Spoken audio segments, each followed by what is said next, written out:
afternoon.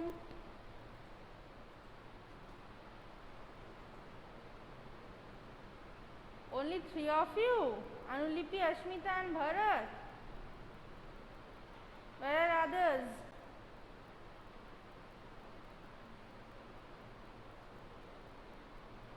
Okay, fine. So I hope all of you are fine, doing good.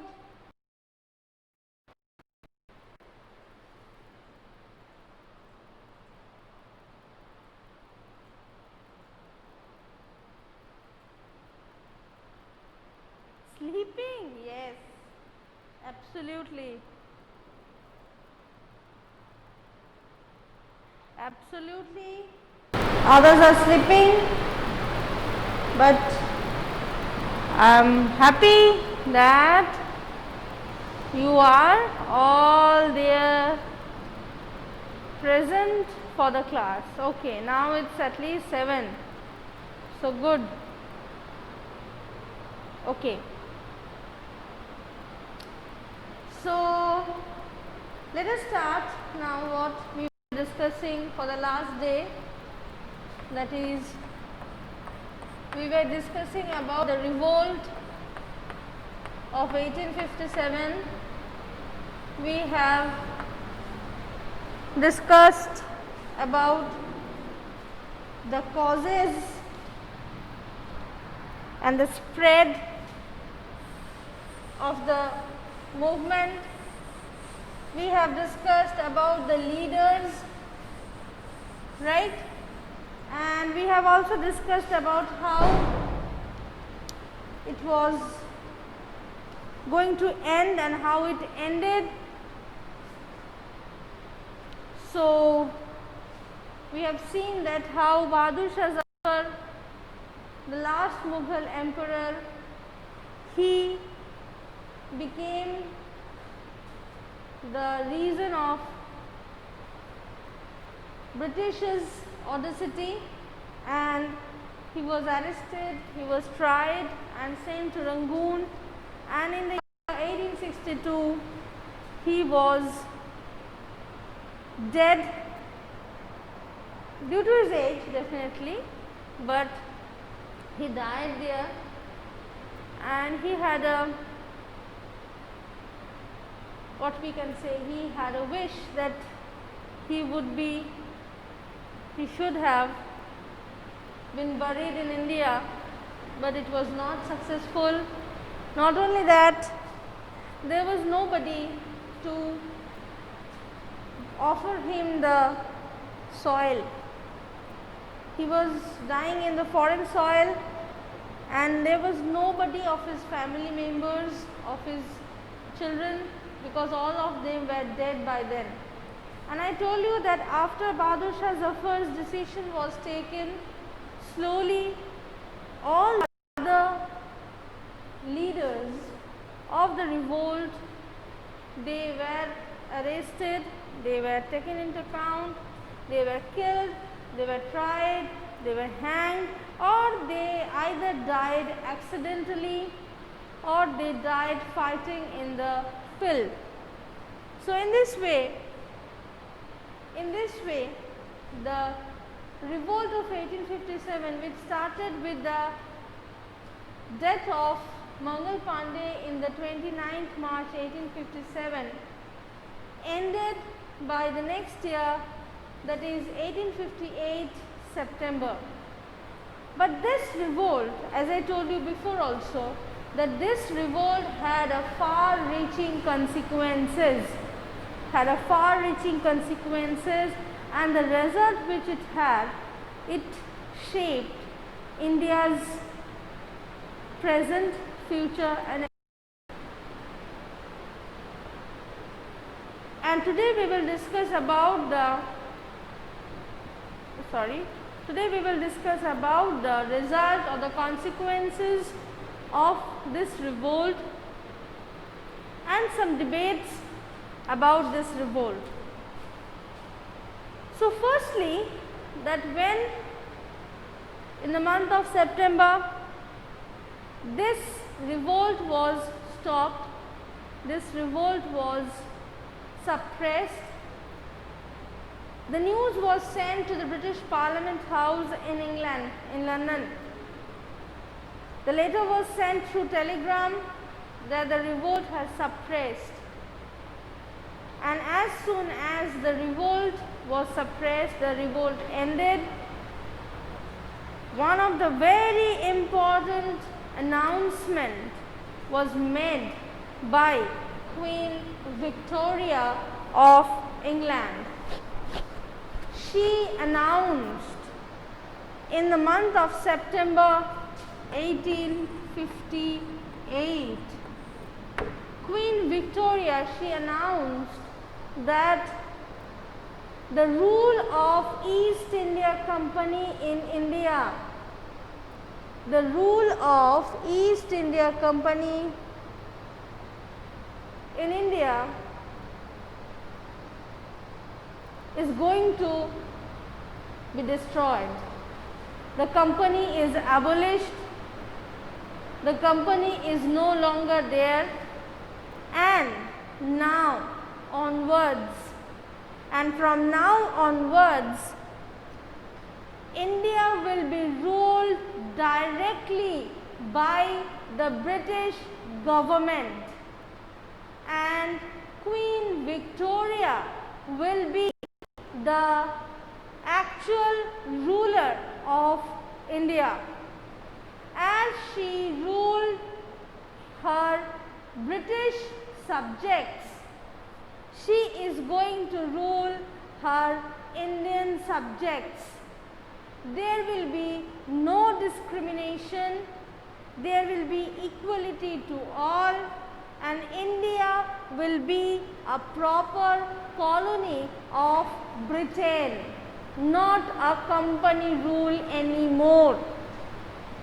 You remember that what I told you, that what colonialism is, that it is first when a country comes to another country, then first control and then captures the politics, economy and the society. So now till this controlling part was done or completed by the East India Company, and now the British government will rule accordingly. Okay, so this was the first announcement, this was the first result which India faced after the end of revolt of 1857, that the crown of England became the authorized ruler of India. Understood? Okay. What, Ashmita, what is that opposite? And Jivananshu, how many times I have to tell you that these portions are not there in your book? How many times? Tell me, Jivananshu. How many times I have to tell you that these portions are not there in your book, but these are important questions, can come from these parts. You have to listen carefully. If you want, then you can write. How many times I have to tell you?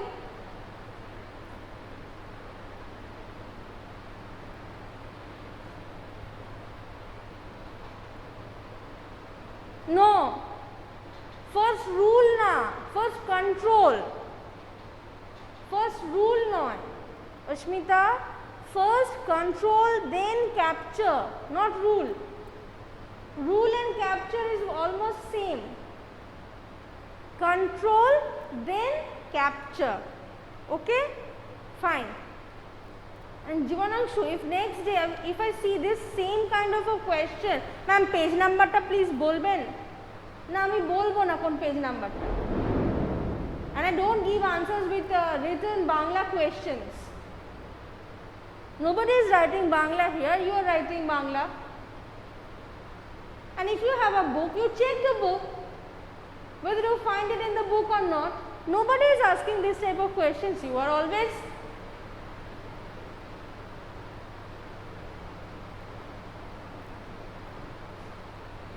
Fine. So first point, as I said, that the crown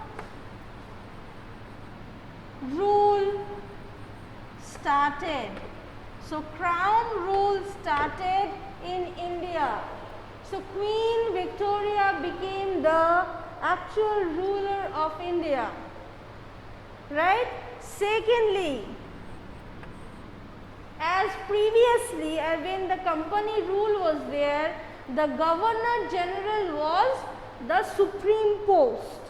He was the ultimate person of the company. To him everybody has to be reported and he used to take the decisions.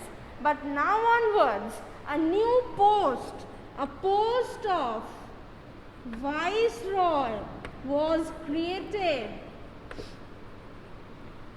A post of Viceroy was created and the Governor Generals became the head of the different states. Like today we have the Chief Ministers of the state. So in a way, if you compare with today's scenario, the Viceroy's position was same as Prime Minister or President, who is the head of the state, head of the country, and then in the smaller parts, that is the states or the presidency areas, they were the Governor Generals. Okay? So Governor General became the second in command and Viceroy became the first in command in British India after 1858. It was told, thirdly, Queen Victoria announced, Queen Victoria, very carefully listen, Queen Victoria announced that the subsidiary alliance and the doctrine of lapse. So subsidiary alliance I am writing in abbreviations. So subsidiary alliance and doctrine of lapse was abolished. I am writing in abbreviation. Please check it carefully. That is subsidiary alliance and doctrine of lapse were abolished. Were abolished. Understood? That means, which means according to Queen Victoria, no Indian ruler will lose their state. They could rule in their own states, in their own empires, in their own fortresses. Because you know that why the political leaders like Jhansi Ki Rani, Tatya Tope, Nana Sahib, why they have joined? Why they have joined in the movement? Because they were dissatisfied, right? So as they were dissatisfied, so to make them satisfied, the doctrine of lapse and the subsidiary alliance was reduced. Nextly, it was said, very carefully listen, number 4, it was said that, it said that as the Muslim population gave the leadership in the revolt, the property of the Muslim people will be confiscated. Means, confiscated means taken away. That means the leadership, see, in the leadership there were Jhansi Ki Rani, there were Tatya Tope, there were Kunwar Singh, there were Nana Sahib, they were all Hindus. But as Bahadur Shah Zafar, being a Muslim, being a Mughal, gave the leadership of the revolt, the Britishers very particularly said that the Muslims gave the leadership to the revolt, so the properties of the Muslims will be taken, will be confiscated. So the properties of the Muslims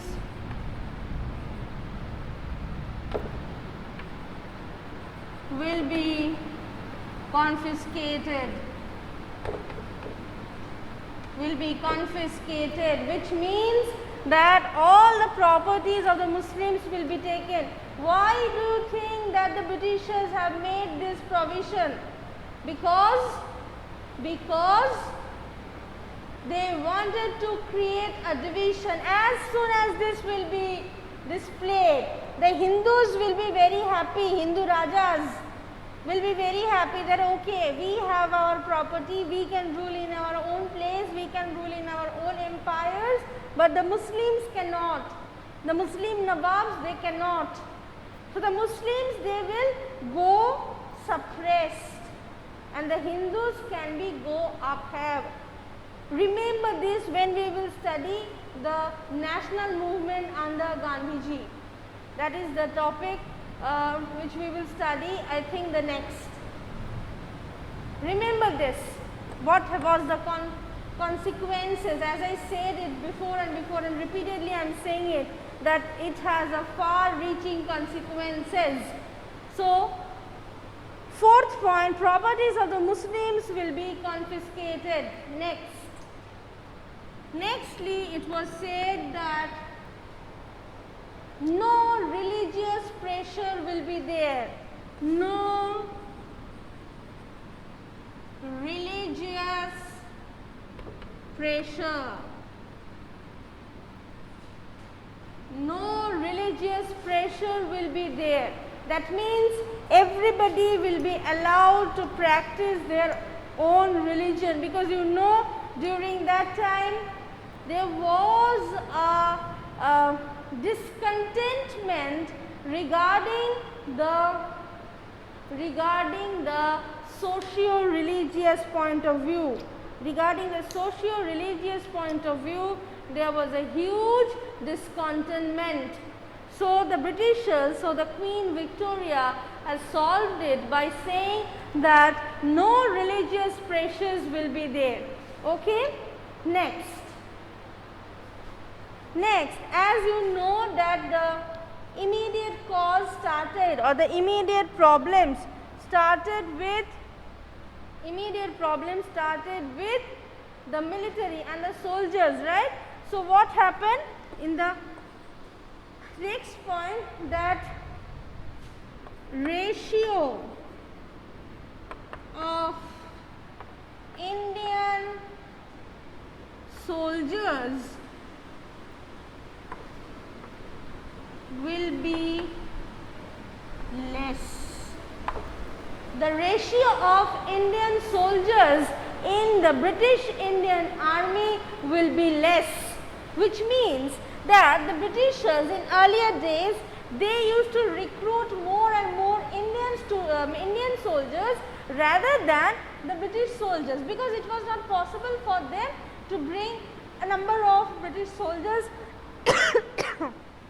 from England. So they recruited a number of Indian soldiers, but after the revolt of 1857, they saw that these soldiers, they have revolted, the Indian soldiers, they have revolted. So it came to their mind that if they stop recruiting the Indian soldiers, so then revolt of 1857 or any event like the revolt of 1857 will never happen. Understood? So the ratio of Indian soldiers in the British Indian Army was decreased, and the number of British soldiers in the British Indian Army was increased. Understood? Next, but very important, that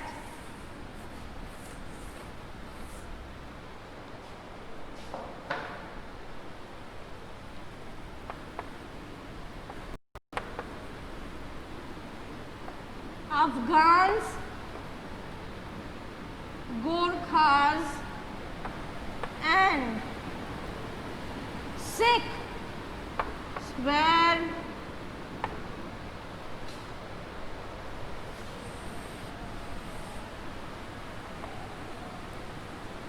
recognized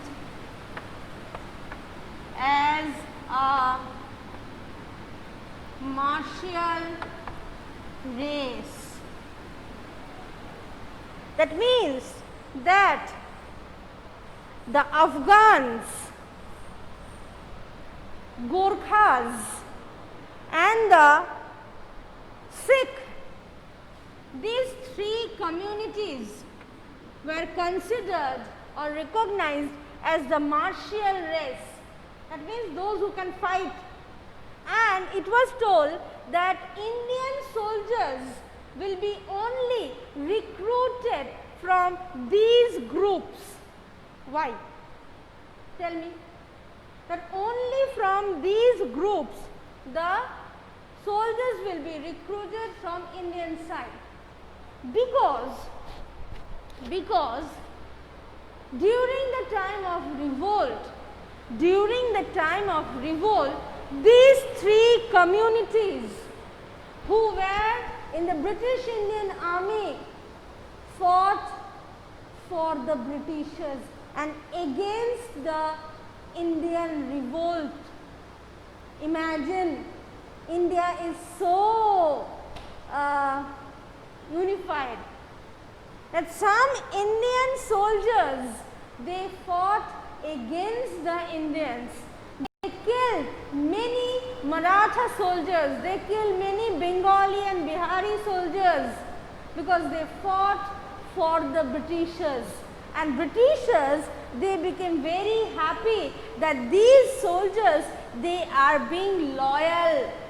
As they were being loyal, so it was a prize given to them. The prize was that these were recognized as the martial race, and it was told that only from these groups the Indian soldiers will be recruited. Just imagine.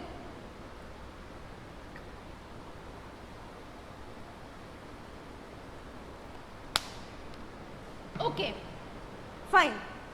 So, and after this, the regiments, that means the army contingents, the army regiments of Bengal was permanently deleted.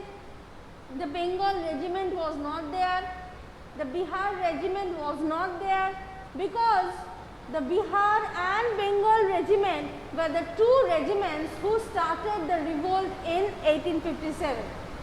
Understood? So it was like this, that these seven were the prime results or prime consequences of the revolt of 1857 which took place there. And after this, actually the rule of British Company ended and the rule of Queen Victoria started, and it ended in the year 1947. Understood? So more or less 100 years they ruled in India under the Queen or under the crown of England. Right? Now, when these announcements were made, some of the Indians, they were very happy. Some of the Indians, they were not at all happy, and some were neutral. Those who were happy, they were mostly the Hindus. They were mostly the religious practitioners. They were mostly the businessmen who thought that the company's rule is over now, and now we can enjoy it, and now the Queen Victoria or the Queen of England will rule us in a proper way, who will treat us equally, who will give us all the facilities and other things. So they became very happy. And those who were not at all happy, they were mostly Muslims, and they thought that now this government has come and they will try to kill us all. They will try to destroy us all. So it's better that we shut our mouth. We keep quiet and live our own life however it is going on. And those who were neutral, they were the people like Afghans, Gorkhas and Sikh, or the people of the southern India or the peninsular India, who never took a part in this revolt, who had grievances, but they never raised their voice, never showed any tendency to fight against the Britishers, right. So, this is the point. So, we end with this, that the consequences, but any questions from this portion which I have discussed? I can see Maisha, Neetu, Ashmita.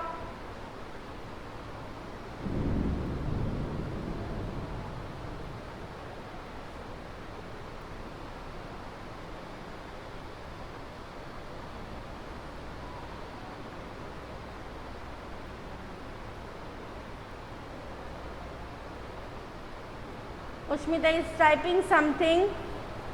So, let Ashmita type. Let me continue with what I was trying to say, a little bit about the debate. That there is a debate about naming this revolt. When this happened in the year 1857, after that the British historians, they called it as the Sepoy Mutiny. Then when the national movement started, when the Britishers, they faced a lot of resistance from India, that time the nationalist historians, they named it as the First War of Independence. But nowadays modern historians, they have not named it as the previous ones. Thus it is known as the Revolt of 1857 only. Why? That I will discuss today.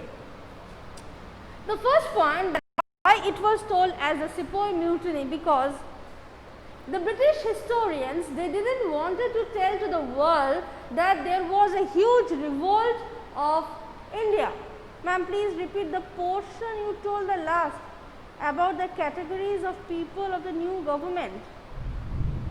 Somewhere happy, unhappy and neutral, Ashmita.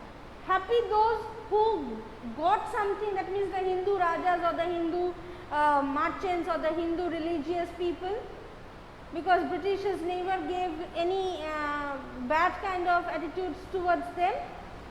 The unhappy people were the Muslim people whose properties were confiscated, who were termed as the leader of the revolt, so they were not happy.